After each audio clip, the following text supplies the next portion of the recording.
Being emperor of Rome did not spare Marcus Aurelius from difficult people.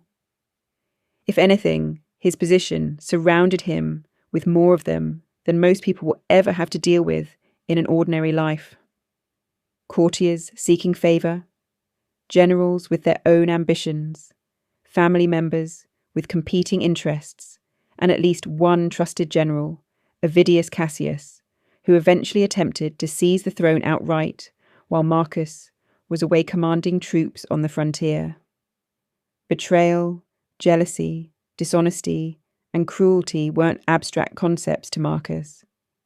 He dealt with real versions of all of them at the highest possible stakes throughout most of his adult life. The Avidius Cassius rebellion is worth understanding in a little more detail, because it shows exactly how seriously this idea was tested against real events, not just minor irritations. Cassius was a general Marcus had trusted enough to give real authority to, stationed far from Rome.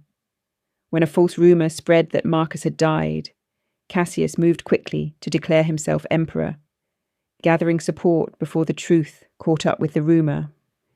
It was, by any measure, a serious betrayal with the potential to plunge the empire into civil war.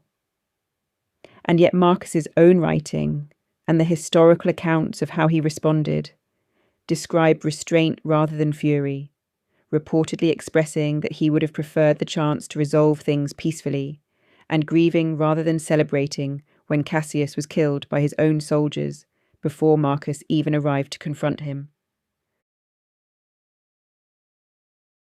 What's genuinely useful about Meditations is that Marcus doesn't respond to any of this with the kind of righteous anger you might expect from someone in his position. He had the actual power to punish people harshly, and in the case of Avidius Cassius's rebellion, he reportedly showed restraint even then. Instead of writing pages of resentment about the people who wronged him, he used his private journal to work through a specific, repeatable way of thinking about difficult people in general, a framework he clearly needed to return to often, given how many times the same themes appear throughout the book. His starting point was almost always the same. Difficult people are not acting out of pure malice in most cases. They're acting out of ignorance, confusion, or a mistaken belief about what's actually good for them.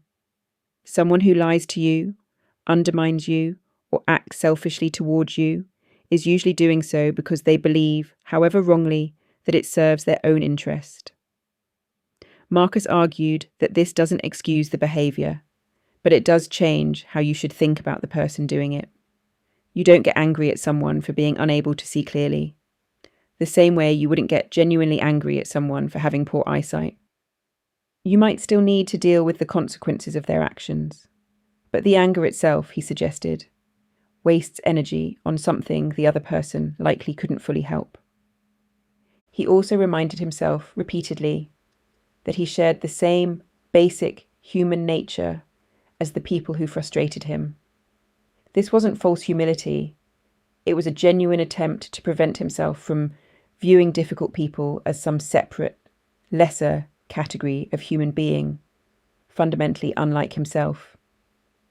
He acknowledged his own capacity for the same flaws: impatience, selfishness, poor judgment, which made it much harder to hold difficult people at arm's length with pure moral superiority. Practically, Marcus separated the problem into two distinct pieces, and this separation is probably the most useful part of his approach. There's the other person's behaviour, which is entirely outside your control, and there's your own response to that behaviour, which is entirely within your control. He put almost all of his energy into the second piece, because it was the only piece he could actually do anything about. This didn't mean tolerating harmful behaviour indefinitely or refusing to hold people accountable.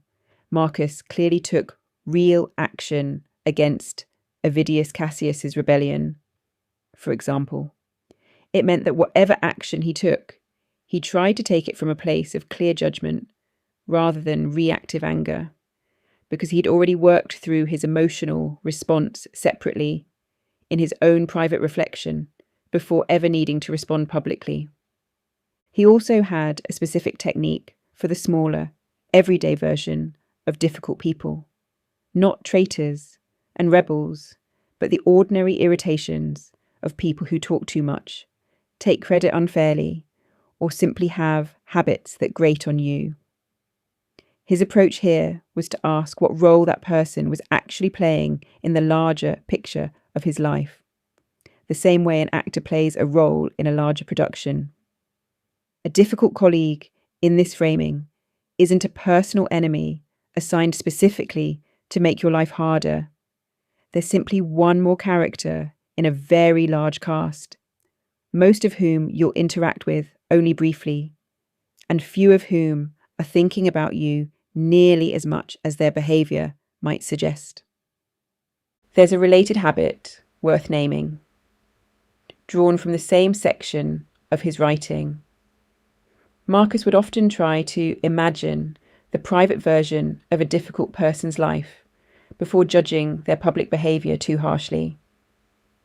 Someone sharp or dismissive in a meeting might be exhausted, frightened about something entirely unrelated, or simply repeating a pattern they learned from someone who treated them the same way years earlier. This wasn't an exercise in excusing bad behaviour. Marcus still held people to account for what they did. It was an exercise in keeping his own reaction proportionate, since imagining a fuller picture of someone tends to cool a snap judgment far more effectively than simply trying to suppress the irritation directly. There's also a kind of quiet toughness underneath his approach that's easy to miss if you only focus on the calm surface of it. Choosing not to react with anger toward someone who has genuinely wronged you isn't the easy option. It's often much harder than simply letting the anger out. Marcus wasn't choosing composure because it was comfortable. He was choosing it because he believed, based on real experience running an empire full of difficult people, that it actually worked better, that it left him thinking more clearly, acting more effectively, and living with far less of the internal wear and tear that constant anger and resentment leave behind. It's worth pointing out too that this approach cost him nothing in terms of actual authority or effectiveness as a ruler. He wasn't a passive emperor pushed around by everyone close to him. Historical accounts describe a ruler who made hard decisions, held people accountable, and governed effectively through genuinely difficult circumstances. The composure wasn't a substitute for action. It was simply the mental discipline that came before action, so that whatever he decided to do about a difficult person came from clarity rather than from whatever emotion that person had managed to provoke in him. That distinction between reacting and deciding is really the entire practical value of everything he wrote on the subject. It's a distinction that holds up just as well outside an empire as inside one. Most people will never face a general trying to seize their throne, but almost everyone deals regularly with some smaller version of the same underlying test. A colleague who takes credit for shared work, a family member who reliably says the wrong thing at the wrong moment, a stranger whose rudeness seems to arrive from nowhere. The stakes are obviously smaller. The mental move Marcus was describing is exactly the same one. Scaled down, separate what the other person did from what you're about to do, about it, and make sure the second part comes from a clear head, rather than from whatever the first part managed to stir up in you. There's a specific family scenario worth walking through, since difficult family members tend to trigger a stronger reaction than difficult strangers or colleagues, for reasons Seneca touched on in his own writing about anger. Familiarity lowers your guard and raises your expectations at the same time. Picture a relative who reliably brings up a sensitive topic at every gathering, seemingly unable to read the room or notice the discomfort it causes. The instinctive response is often to treat this as a deliberate provocation, aimed specifically at you, which produces exactly the kind of anger Marcus spent so much energy trying to manage in himself. Applying his framework here means asking a slightly different question than, why do they keep doing this to me? It means asking what might actually be driving the behaviour. Habit, a genuine lack of social awareness, an old family pattern nobody ever addressed directly, a need for attention that's found this particular outlet. None of these explanations excuse the behaviour or mean you have to keep tolerating it silently. But they do shift the internal experience of dealing with it, from feeling personally targeted to feeling like you're managing a known, predictable pattern, which is a meaningfully easier position to respond from calmly.